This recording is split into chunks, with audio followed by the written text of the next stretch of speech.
Hey guys, David Patrick Green, davidpatrickgreen.com, hackhollywood.com. I'll just get over the perfunctories. Please like, share, and click the bell for notifications.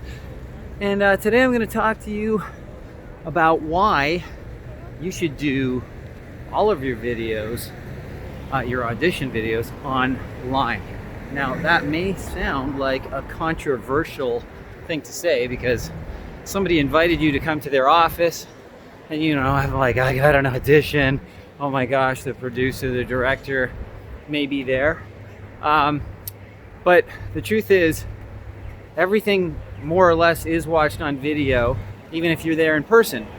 Okay, so they're actually going to be looking at you on a screen regardless. So here are the top 2 reasons why you want to do all of your videos online, submit them online. And I'm also going to give you the one exception to that rule.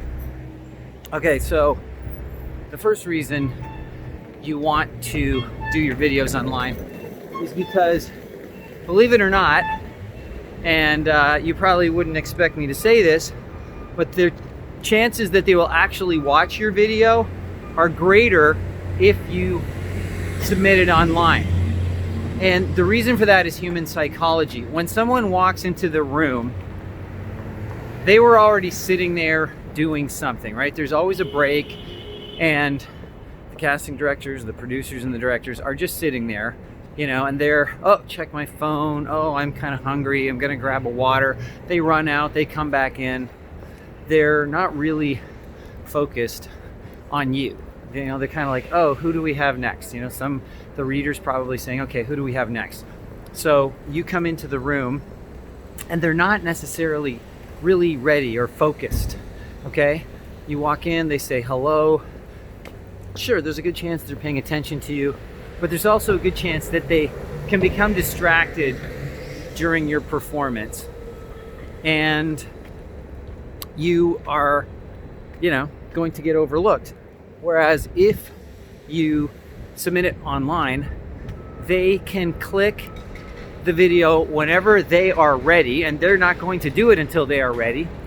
And also, they can pause the video if they are distracted by something, right? And so it's natural in these days for people to get distracted, right? We are all distracted. We all have a short attention span. But when someone's standing there performing in front of you, there's nothing you can do to stop them. You're not going to go, excuse me, I just got a text, so can you just stop right there and then resume when I tell you to, right? They can't do that. So you will just have a much better chance of actually having your audition seen and, better yet, paid attention to. Because even if they see it, if they're not paying attention to you, then it's not of much value to you. Okay, so the second reason is really 2 reasons. It's time and preparation, and frankly, interference. Let's call it 3 reasons all in one. Okay, so the 2 reasons is now 4. Time, preparation, and interference. And what do I mean by that? Well, what I mean is, first of all, the time. When you do it yourself, you have a lot more time. And when I say do it yourself, I mean do it yourself. I don't mean you go to some audition place and they do it for you, because then they say you've got to bring someone, you got to bring a reader, etc., etc., etc. I'm talking about if you do it at your home and somebody else reads for you, your friend, your family member. It really doesn't matter, because they probably won't be much different from the readers that you get at the audition. But you have all the time that you would spend driving around, sitting in a waiting room, changing scenes, meaning changing from your home where you're comfortable to their office where you're not really sure what's going to happen. It's a lot of uncertainty. And you could spend all that time preparing, and you're going to be relaxed because you're in your home environment. So you're going to be comfortable. It's just going to be a much better scenario for you to do a good job with material you've never seen before. Okay, this doesn't apply. Obviously, you're going to be in different surroundings when you perform. But when you're performing, like on a set, it's the scenario that's already been written. Whereas the room at an auditioning, a casting office, they can throw anything at you, deliberately or otherwise. Okay, your preparation is, well, actually, before I move on to preparation, the other factor with time is, think of all the other things you could be doing with that time, okay? You could be writing something, you could be doing anything with that time. You could be working out, and it is a lot of time. You know, if you don't live close to where the audition takes place, we're talking a couple, 2 to 3 hours of your day. It's just completely gone for a small chance to read for something that you may or may not be right for, depending on how clear you are with your agent for the types of things you are right for, which most actors are not. So it's a very, very small chance of success for a lot of time. So just think of all the things you could do with the time that you're spending getting to and from, sitting in a waiting room, etc., etc., etc. Okay, let's also get on to preparation. Preparation is number 2, and preparation is the key to success, right? And to me, the most important thing about your preparation is knowing the material backwards and forwards, every single aspect of it. And again, depending on how much time they have given you in advance, you may have difficulty knowing every detail in the time that you're given, and you're stuck traveling, waiting. You're constantly starting and stopping. Whereas if you do it in your house, you can just prepare yourself, and you are comfortable and relaxed in your own space, your own home, whatever it is. And so you are going to have the best possible result because of the ability to prepare and know everything backwards and forwards, which to me is difficult if you're having to interrupt that process.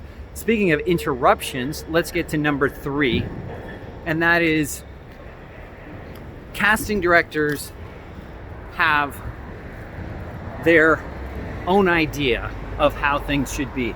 They may have got it from the script. They may just have preferences. It's a real wild card. So they're going to give you direction sometimes that may or may not lead you astray. It may be completely incomprehensible. So if they give you directions and you don't know what they're talking about, then it messes with your head. They can also interfere with your audition with other things. Like, for instance, the equipment goes wrong. So again, there's lots of opportunities for them to mess things up, and they're not messing them up for themselves. They're messing them up for you. And the job of the casting director is to actually make the actor able to give their best performance possible. So they need to learn to do that. But that's a thing you can avoid, is that interference. For instance, I'll give you a perfect example of this. I did a fantastic audition last week, and I felt right for the part. And while I was doing the audition, I didn't notice it at the time, but I transposed a word, or I changed one word, I believe. It was an adjective or something like that.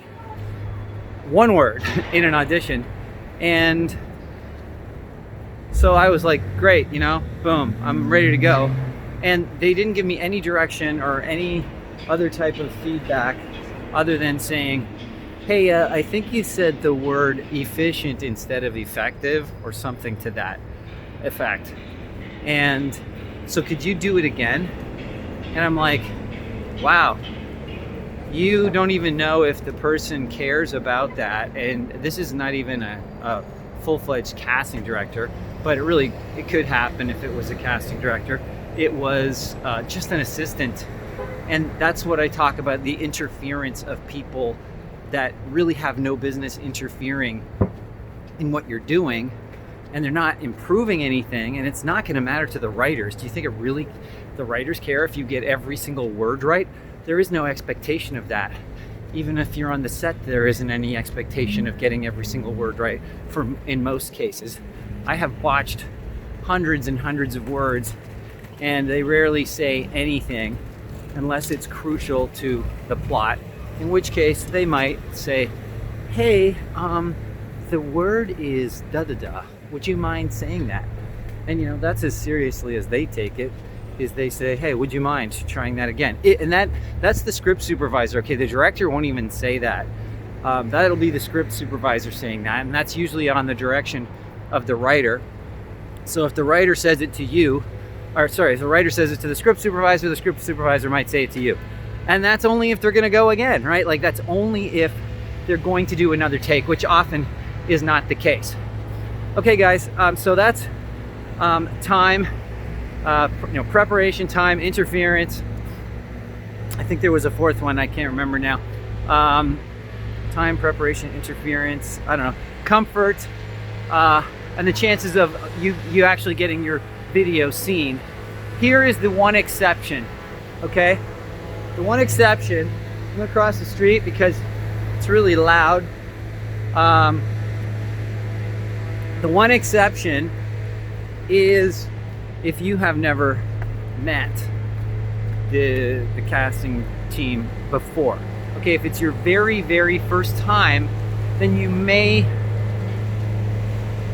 want to go in to the office, because it gives you a chance to show them your true personality, okay, to show them who you really are, what your real personality is, because there's a good chance that you were brought in for a part that you're not that right for, because again, most people don't think about this. Most people take the spaghetti on the wall approach, just throw something at, throw spaghetti against the wall and see what sticks. And it's a terrible approach for anything, but it's probably the most prevalent approach for almost all, employment efforts, is people are trying to